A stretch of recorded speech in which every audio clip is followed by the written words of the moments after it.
নাঙ্গলকোটে জোরপূর্বক দখল করা বাড়িঘর উদ্ধারে প্রশাসনের দ্বারে দ্বারে ঘুরছে ভূমিহীন রিকশা চালক। আপনারা দেখছেন সিএসটিভি, আমরা জনতার কথা বলি। 15 বছর পূর্বে দখল হয়ে যাওয়া বসত বাড়ি ফিরে পেতে প্রশাসনের দ্বারে দ্বারে ঘুরছে কুমিল্লার নাঙ্গলকোট উপজেলার লক্ষ্মীপদুয়া গ্রামের আলী আশরাফ ভোলা মিয়ার ছেলে রিকশা চালক আব্দুল করিম। এ ব্যাপারে তিনি উপজেলা নির্বাহী অফিসার ও নাঙ্গলকোট থানা অফিসার ইনচার্জের নিকট লিখিত অভিযোগ করেন। বুধবার সকালে সরেজমিনে গিয়ে দেখা যায় লক্ষ্মীপদুয়া গ্রামের হাবিবুল্লাহর ছেলে মাহবুবুল হক জমিটিতে দোকান ঘর নির্মাণ করে দখল করে রেখেছে। একই সময়ে নাঙ্গলকোট থানা পুলিশ ঘটনাস্থল পরিদর্শন করেন। অভিযোগ সূত্রে জানা যায়, উপজেলার লক্ষ্মীপদুয়া গ্রামের ফজর নেসার নিকট থেকে 1967 সালের 1946 নং দলিলে একই গ্রামের কালা মিয়ার ছেলে আলী আশরাফ ভোলা মিয়া ও মোহাম্মদ হোসেন 15 শতক জমি ক্রয় করেন।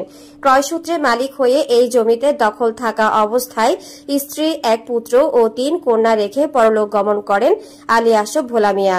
পরবর্তীতে 15 শতক জমির মধ্যে পিতার হিস্সায় 7.5 শতক জমিতে বসত বাড়ি নির্মাণ করে বসবাস করে মৃত আলী আশরাফ ভোলা মিয়ার ছেলে আব্দুল করিম।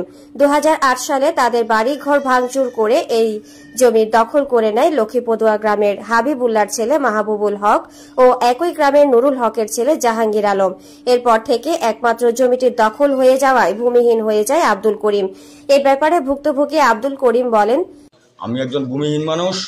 আমার উপরে এখানে যাতে এই গ্রামের অনেক মানুষ আমাকে বলতেছে যে এই দলিল তোমার কি বৈধতা আছে, এই দলিল আমার বাপের কিনা সম্পদ, এটা কারো বাপের সম্পদ নয়। আমি আজকে এখানে রয়েছি, এখানে এই গ্রামবাসী এই যা কয়েকজন আছে তাদের আপনারা এই বিচার আপনাদের কাছে দিলাম। আমি এখানে আমার বাপের কিনা বৈধতার পরিপ্রেক্ষিতে আমি এখানে আজকে এই সমাবেশ সাংবাদিক ভাইদেরকে আমি বলছি।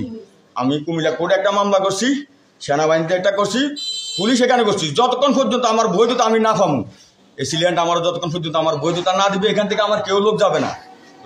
দরকার পর্যন্ত কোনো সন্ত্রাসী যদি এখানে আসি, আমার এই এতিম ভাই বন্ধুর উপর যদি কোনো গুলি বা কোনো কিছু, যারা এই দেশের সন্ত্রাসীগিরি করে আল্লাহ তাদের যেন বিচার করে। আমি এই সেনাবাহিনীর কাছে আমি বলছি, স্যার আমার বাপের বৈধতা আছে, তারা বেদখলভাবে তারা খাইতেছে, মাত্র তাদের একমাত্র জোরের কারণ। আমার তো জোর নাই, আমি 3 বোনের এক ভাই, এক বাপের এক ছেলে। আমি আজকে দীর্ঘদিন সমাজের কাছে আমি চলে গেছি, কিন্তু এখানে যাদের জোর আছে তারা খাইতেছে।